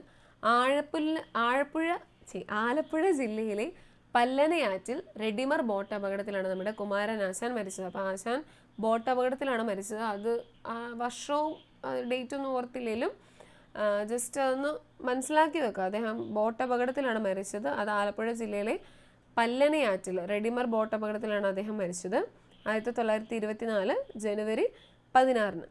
ആശാന്റെ സ്മാരകം സ്ഥിതി ചെയ്യുന്നത് എവിടെയാ? തോന്നയ്ക്കൽ. അതായത് തിരുവനന്തപുരം ജില്ലയിലെ തോന്നയ്ക്കലിലാണ് നമ്മുടെ ആശാന്റെ സ്മാരകം സ്ഥിതി ചെയ്യുന്നത് കേട്ടോ. മറ്റേ ഒരു സിനിമയ്ക്കകത്തുണ്ടല്ലോ, തോന്നയ്ക്കൽ പഞ്ചായത്തിലെ ഓരോ അരിമണികളും അല്ല ഓരോ വീടും ഞാൻ അരിച്ചു പെറുക്കി എന്നൊക്കെ പറയത്തില്ലേ, അപ്പോൾ അതൊന്ന് ഓർത്തിരുന്നാൽ മതി. അപ്പോൾ അത് കുമാരനാശാന്റെ സ്മാരകം സ്ഥിതി ചെയ്യുന്നത് തോന്നയ്ക്കൽ എന്നുള്ള സ്ഥലമാണ്, അത് തിരുവനന്തപുരമാണ്. AR രാജരാജവർമ്മയുടെ നിര്യാണത്തിൽ അനുശോചിച്ചുകൊണ്ട് ആശാൻ രചിച്ച വിലാപ കാവ്യമാണ് പ്രരോദനം. അപ്പോൾ ഈ ആശാന്റെ കുറേ കൃതികളുണ്ട്. അത് ഓരോന്നും ചിലത് ഓരോന്നിൻ്റെ ബേസിസിൽ, ഇപ്പോൾ മാപ്പിള കലാപത്തെ അതിൻ്റെ പശ്ചാത്തലത്തിൽ, അല്ലെങ്കിൽ ഇപ്പം ആണെങ്കിൽ AR രാജരാജവർമ്മ അദ്ദേഹത്തിൻ്റെ നിര്യാണത്തിൽ അനുശോചിച്ചുകൊണ്ട് അദ്ദേഹം രചിച്ച കൃതിയാണിത്, ഏത്? പ്രരോദനം. അപ്പം അങ്ങനെ ഓരോ കൃതികൾക്ക് ഓരോ ഒരു തീമുണ്ട്, അല്ലെങ്കിൽ ഓരോ ബേസിസിൻ്റെ അടിസ്ഥാനത്തിലാണ് അദ്ദേഹം ഓരോ കൃതികൾ രചിച്ചിരിക്കുന്നത്. അപ്പോൾ അത് ഏതൊക്കെയാണെന്ന് പറഞ്ഞിട്ടുള്ളതും ഉറപ്പായിട്ടും പഠിക്കണം. AR രാജരാജവർമ്മയുടെ നിര്യാണത്തിൽ അനുശോചിച്ചുകൊണ്ട് ആശാൻ രചിച്ച വിലാപ കാവ്യമാണ് ഏത്? പ്രരോദനം എന്ന് പറയുന്നത്. മാപ്പിള കലാപത്തിൻ്റെ പശ്ചാത്തലത്തിൽ ആശാൻ രചിച്ച കൃതി ഏതായിരുന്നു? ചോദിക്കട്ടെ, എല്ലാവരും ഉറങ്ങുവാണോ നോക്കട്ടെ. ദുരവസ്ഥ. ദുരവസ്ഥ എന്നാണോ പറഞ്ഞേ? ആണ് ലീബ പറഞ്ഞേ? ഓക്കെ ശരി പിടിക്കുക കേട്ടോ. ഓക്കെ, അങ്ങനെയാണെങ്കിൽ അടുത്ത കുമാരനാശാന്റെ പ്രധാന കൃതികൾ, അത് ഇതിൻ്റെ അകത്ത് ഒട്ടുമിക്ക പ്രധാന കൃതികളുണ്ട് അദ്ദേഹത്തിൻ്റെ. നളിനി, ലീല, ദുരവസ്ഥ, പുഷ്പവാടി, ഒരു സിംഹപ്രസവം, ശ്രീബുദ്ധചരിതം, ചണ്ടാല ഭിക്ഷുകി, ചിന്താവിഷ്ടയായ സീത, ഗ്രാമവൃക്ഷത്തിലെ കുയിൽ, വീണപൂവ്, പ്രരോദനം, കരുണ, ബാലരാമായണം. ഇതെല്ലാം അദ്ദേഹത്തിൻ്റെ പ്രധാന കൃതികളാണ് കേട്ടോ. ഇതിൽ ഒട്ടുമിക്ക കൃതികളുടെയും കാര്യങ്ങൾ നമ്മളിപ്പോൾ ഈ ഒരു കുമാരനാശാൻ്റെ കാര്യങ്ങൾ പറഞ്ഞപ്പോൾ തന്നെ പറഞ്ഞായിരുന്നു. അപ്പോൾ ഇതെല്ലാം പേരുകളെല്ലാം ഓർത്തിരിക്കുക. ഓക്കെ, ഇത്രയും കാര്യങ്ങൾ കുമാരനാശാനെ പറ്റിയാണ്. ഇതിലേതെങ്കിലും നിങ്ങൾക്ക് കിട്ടാതെ പോയിട്ടുണ്ടോ കുമാരനാശാനെ പറ്റി? ഒന്നുകൂടെ പറയേണ്ടതോ ഞാൻ സ്ക്രീൻ കാണിക്കേണ്ടതായിട്ട് എന്തെങ്കിലും ഉണ്ടോ? ഓക്കെ ആണോ? കുമാരനാശാൻ്റെ എല്ലാം കിട്ടിയായിരുന്നു, എഴുതിയായിരുന്നു നിങ്ങൾ? ഓക്കെ. അങ്ങനെയാണെങ്കിൽ നമ്മുടെ രണ്ടാമത്തെ ആധുനിക കവിത്രയത്തിലെ ആളെ പറ്റി നോക്കാം. ഉള്ളൂർ എസ് പരമേശ്വരയ്യർ. കൊച്ചി രാജാവിൻ്റെ കവി തിലകൻ ബിരുദം, ബ്രിട്ടീഷ് ഗവൺമെൻറ്റിൻ്റെ റാവു ബഹദൂർ സ്ഥാനം, കാശി വിദ്യാപീഠത്തിൻ്റെ സാഹിത്യഭൂഷകൻ എന്നീ ബഹുമതികൾ ലഭിച്ച കവിയാണ് ആര്? നമ്മുടെ ഉള്ളൂർ എസ് പരമേശ്വരയ്യർ. അതായത് അദ്ദേഹത്തിന് ലഭിച്ച ബഹുമതികളാണ് കൊച്ചി രാജാവിൻ്റെ കവിതിലകൻ ബിരുദം, ബ്രിട്ടീഷ് ഗവൺമെൻറ്റിൻ്റെ റാവു ബഹദൂർ സ്ഥാനം, കാശി വിദ്യാപീഠത്തിൻ്റെ സാഹിത്യഭൂഷകൻ എന്നീ ബഹുമതികളും ലഭിച്ച കവിയാണ് ആര്? ഉള്ളൂർ എസ് പരമേശ്വരയ്യർ. പണ്ഡിതനായ കവി, ഉജ്ജ്വല ശബ്ദാഢ്യൻ, ഉല്ലേഖ ഗായകൻ, നാളികേരപാകൻ എന്നീ വിശേഷണങ്ങളിൽ അറിയപ്പെടുന്നു. അതിൽ ഈ ഉജ്ജ്വല ശബ്ദാഢ്യൻ അത് ഉറപ്പായിട്ടും പഠിക്കണം, ബാക്കിയുള്ളതും പഠിക്കേണ്ടെന്നല്ല. ഉജ്ജ്വല ശബ്ദാഢ്യൻ പലതവണ ചോദിച്ചിട്ടുള്ളതാണ് ഉള്ളൂരിനെ കുറിച്ച്. അപ്പം പണ്ഡിതനായ കവി, ഉജ്ജ്വല ശബ്ദാഢ്യൻ, ഉല്ലേഖ ഗായകൻ, നാളികേരപാകൻ എന്നീ വിശേഷണങ്ങളിൽ അറിയപ്പെടുന്ന ആരാണ്? നമ്മുടെ ഉള്ളൂർ എസ് പരമേശ്വരയ്യരാണ്. നമ്മൾ കുമാരനാശാനെ പറ്റി കുറേ വിശേഷണങ്ങൾ പറഞ്ഞായിരുന്നു. മഹാകവി, കാൽപ്പനിക കവി, നാശ്യഗംഭീരൻ, സ്നേഹഗായകൻ, നവോത്ഥാനത്തിൻ്റെ കവി, വിപ്ലവത്തിൻ്റെ ശുക്രനക്ഷത്രം, അങ്ങനെ കുറേ കാര്യങ്ങൾ പറഞ്ഞു.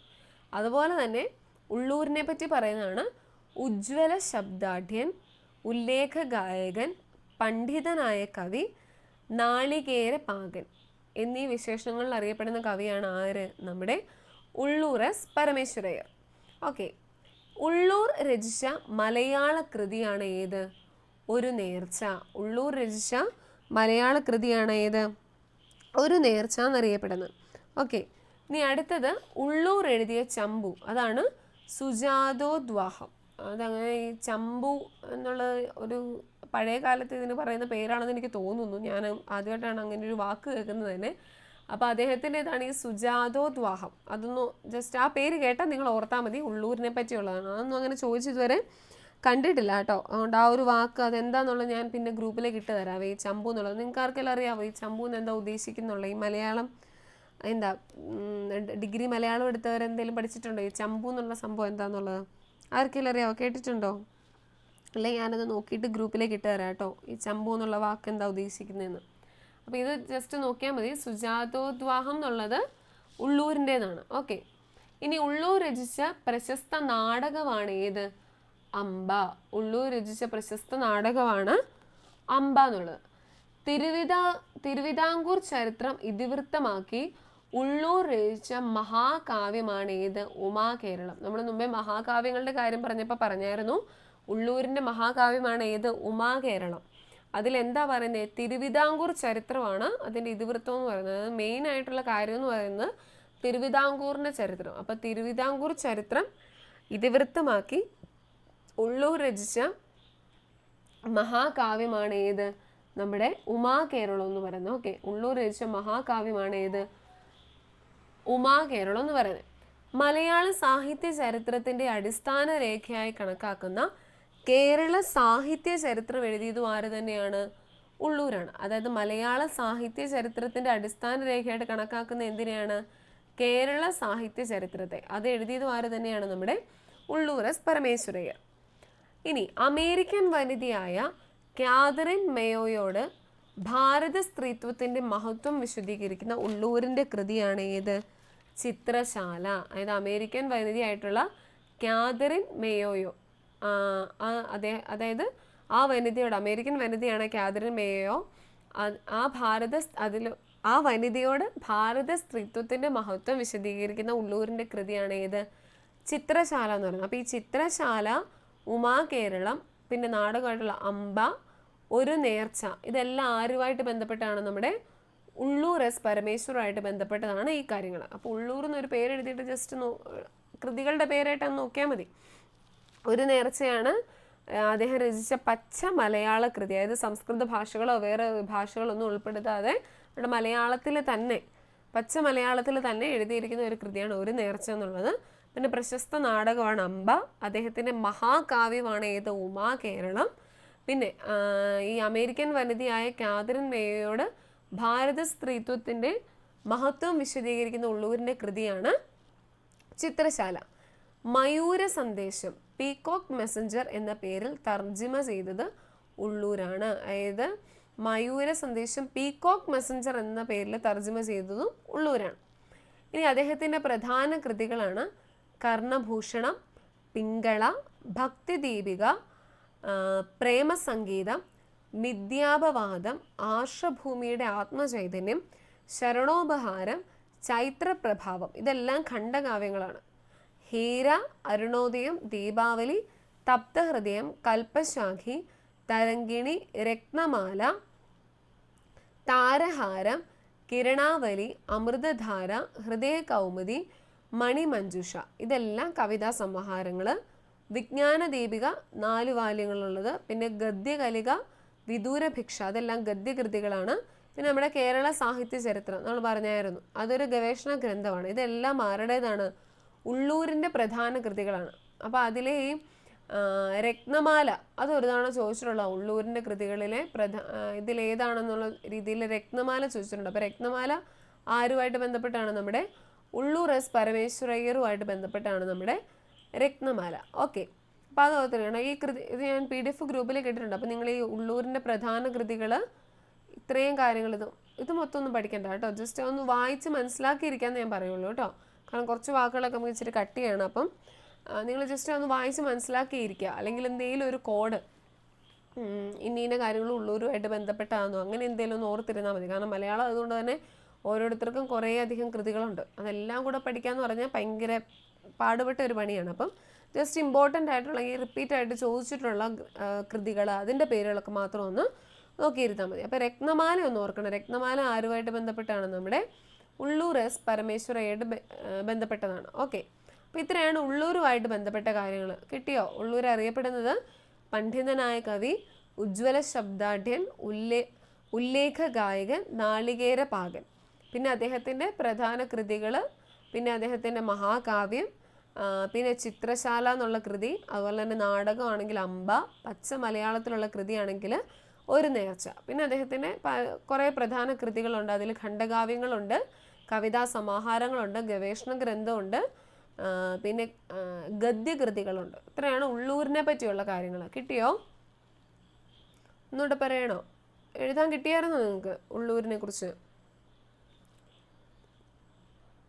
ഓക്കെ, അങ്ങനെയാണെങ്കിൽ നമ്മുടെ ആധുനിക കവിത്രയത്തിലെ 3ാമത്തെ വ്യക്തിത്വമാണ് നമ്മുടെ വള്ളത്തോൾ നാരായണ മേനോൻ. കേരള കലാമണ്ഡലം സ്ഥാപിച്ച മഹാകവിയും. അപ്പോൾ കേരള കലാമണ്ഡലത്തിൻ്റെ സ്ഥാപകൻ ആരാണ്? വള്ളത്തോൾ നാരായണ മേനോനാണ്.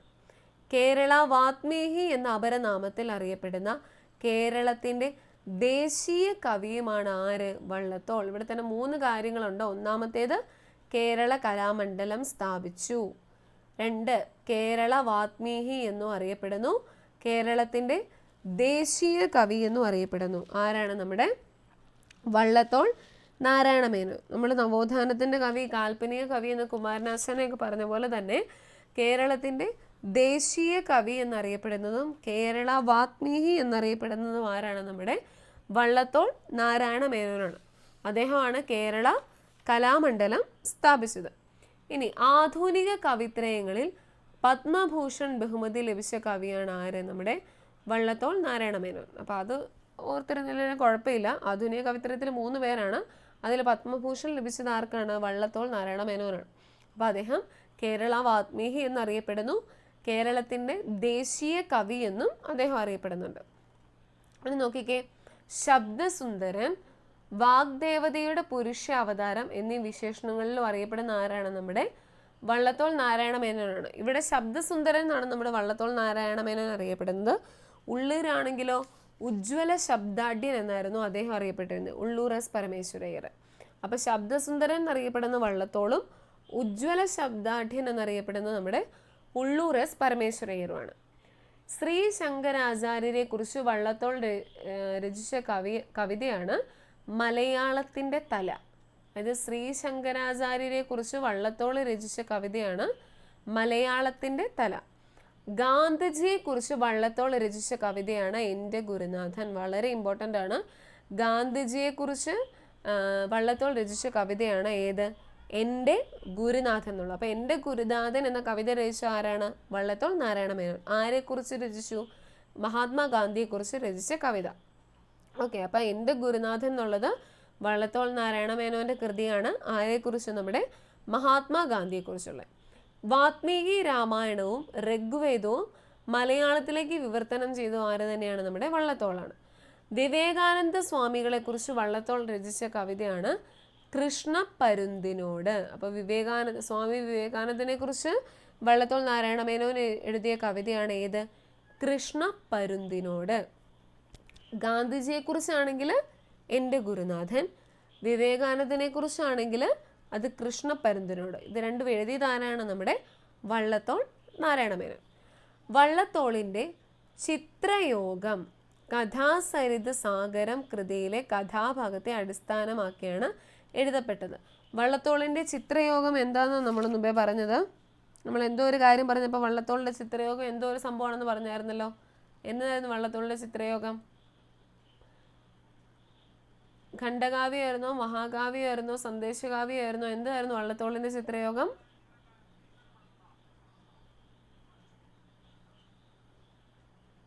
ഹലോ, പോയോ എല്ലാവരും? മലയാളത്തിൻ്റെ ഓക്കെ, മഹാകാവ്യം.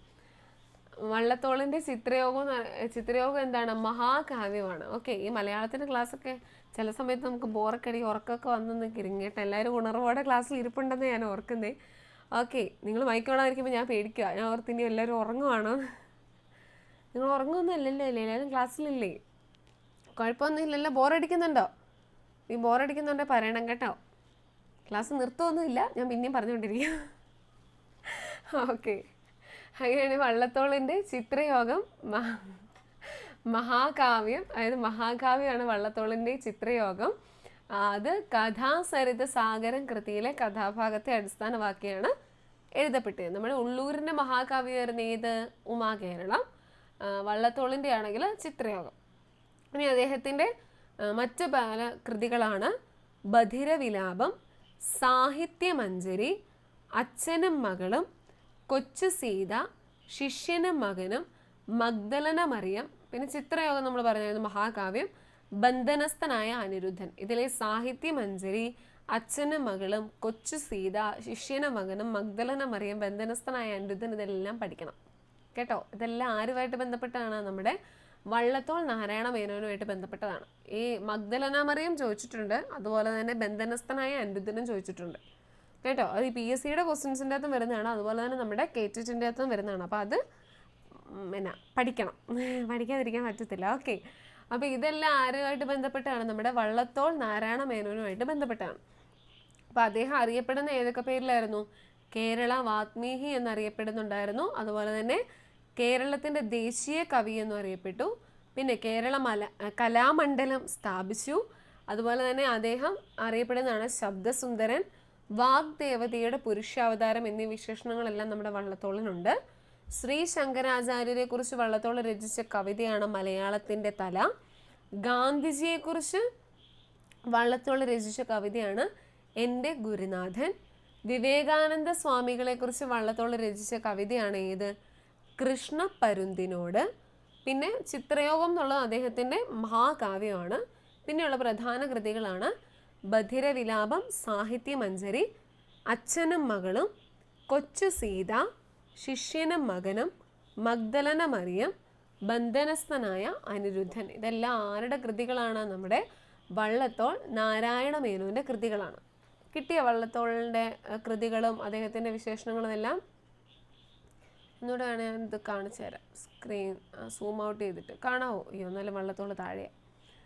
നിങ്ങൾ എഴുതിയായിരുന്നോ? കേരള വാത്മീകി, കേരളത്തിൻ്റെ ദേശീയ കവി, പിന്നെ ഈ സൈഡിൽ കിടക്കുന്ന പച്ച കൊണ്ട് അടയാളപ്പെടുത്തിയ കുറേ കാര്യങ്ങൾ.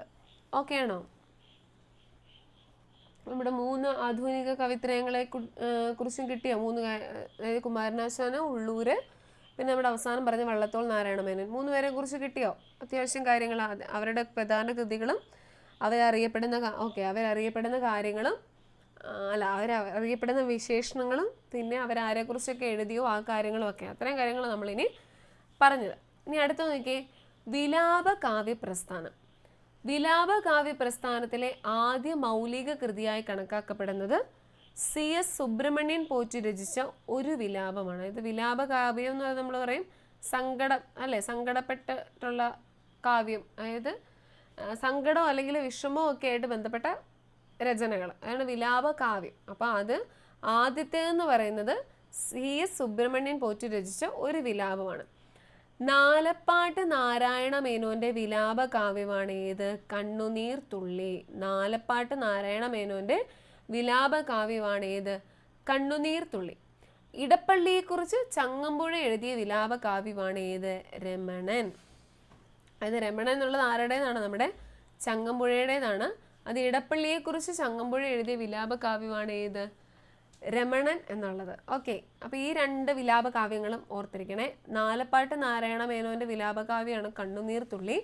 ചങ്ങമ്പുഴയുടേതാണ് രമണൻ. അത് ആരെക്കുറിച്ച് എഴുതിയതാണ്? നമ്മുടെ ഇടപ്പള്ളിയെക്കുറിച്ച് എഴുതിയതാണ് രമണൻ എന്നുള്ളത്. ഇനി അടുത്തതാണ് കവിതകൾ. NN കക്കാടിന് വയലാർ അവാർഡ് ലഭിച്ച കവിതയാണ് സഫലമീ യാത്ര. കേട്ടോ. NN കക്കാടിന് വയലാർ അവാർഡ് ലഭിച്ച കവിതയാണ് സഫലമീ യാത്ര. സുഗതകുമാരിയുടെ ആദ്യ കവിതാ സമാഹാരം എന്താണ്? മുത്തുച്ചിപ്പി. സുഗതകുമാരിയുടെ ആദ്യ കവിതാ സമാഹാരമാണ് ഏത്? മുത്തുച്ചിപ്പി എന്ന് പറയുന്നത്. അപ്പോൾ NN കക്കാടിന് വയലാർ അവാർഡ് ലഭിച്ച കവിതയാണ് ഏത്? നമ്മുടെ സഫലമീ യാത്ര. അതുപോലെ തന്നെ സുഗതകുമാരിയുടെ ആദ്യ കവിതാ സമാഹാരം ഏതാണ്? മുത്തുച്ചിപ്പി. ഇനി നമ്മൾ കുറച്ച് കവിതകളും അവരുടെ രചനകളും ഒക്കെ നമ്മളിനി പറയാൻ പോകുന്നത് കേട്ടോ. നിങ്ങൾ കണ്ട് ഇത്രയൊക്കെ പഠിക്കാനുണ്ടല്ലോ എന്നൊന്നും ഓർത്ത് പേടിക്കൊന്നും വേണ്ട. ഇതിൽ കൂടുതൽ നമുക്ക് പഠിക്കാനുണ്ട് കേട്ടോ. ഇപ്പം ഇത്രയും ഇതേ ഇപ്പോൾ പറയുന്നുള്ളൂ. പക്ഷേ കുറച്ചധികം നമുക്ക് പഠിക്കാനുണ്ട്. DLED ടെക്സ്റ്റൊക്കെ കാണുമ്പോൾ നമുക്കറിയാം അതിൻ്റെ അകത്ത് കുറേ കാര്യങ്ങളുണ്ട്. കുറച്ച് പേരുടെ കവിതകളും രചനകളും അതാരൊക്കെയാണ് എഴുതിയെന്നൊക്കെ നമ്മൾ കുറേ കാര്യങ്ങൾ പഠിക്കാനുണ്ട്. പക്ഷേ ഈ ഒരു പോർഷൻ്റെ അകത്ത് കുറച്ചേ ഉള്ളൂ. അപ്പോൾ അത് നിങ്ങൾ എഴുതി പോവുക, അപ്പോൾ തന്നെ പഠിക്കാം. ഓക്കെ, അപ്പോൾ NN കക്കാടിന് വയലാർ അവാർഡ് ലഭിച്ച കവിതയാണ് സഫലമീ യാത്ര. സുഗതകുമാരിയുടേതാണ് മുത്തുച്ചിപ്പി. അതിങ്ങനെ വലിയ നീട്ടത്തിലൊന്നും എഴുതണ്ട. സുഗതകുമാരി മുത്തുച്ചിപ്പി അത് ഓർത്താൽ മതി, കവിതയാണ് കേട്ടോ. അങ്ങനെയാണെങ്കിൽ അടുത്തത്, സുഗതകുമാരിക്ക് വയലാർ അവാർഡ് ലഭിച്ച കവിത അമ്പലമണിയും. കേന്ദ്ര സാഹിത്യ അക്കാദമി അവാർഡ് ലഭിച്ച കവിത രാത്രിമഴയും. സരസ്വതി സമ്മാൻ ലഭിച്ച കൃതി മണലെഴുത്തും. അപ്പോൾ സുഗതകുമാരിയുടെ ഇപ്പോൾ കുറേ കവിതകളായില്ലേ, അവർക്കെല്ലാം അവാർഡ് ലഭിച്ചു കേട്ടോ. അതുകൊണ്ട് നമുക്കിതെല്ലാം പഠിക്കേണ്ട വന്നേ കേട്ടോ. സുഗതകുമാരിയുടെ ആദ്യ കവിതാ സമാഹാരമാണ് മുത്തുച്ചിപ്പി. സുഗതകുമാരിക്ക് വയലാർ അവാർഡ് ലഭിച്ചത് അമ്പലമണി എന്നുള്ളതാണ് നമ്മുടെ വയലാർ അവാർഡ് ലഭിച്ച കവിത. പിന്നെ കേന്ദ്ര സാഹിത്യ അക്കാദമി അവാർഡ് ലഭിച്ച കവിതയാണെങ്കിൽ രാത്രിമഴ.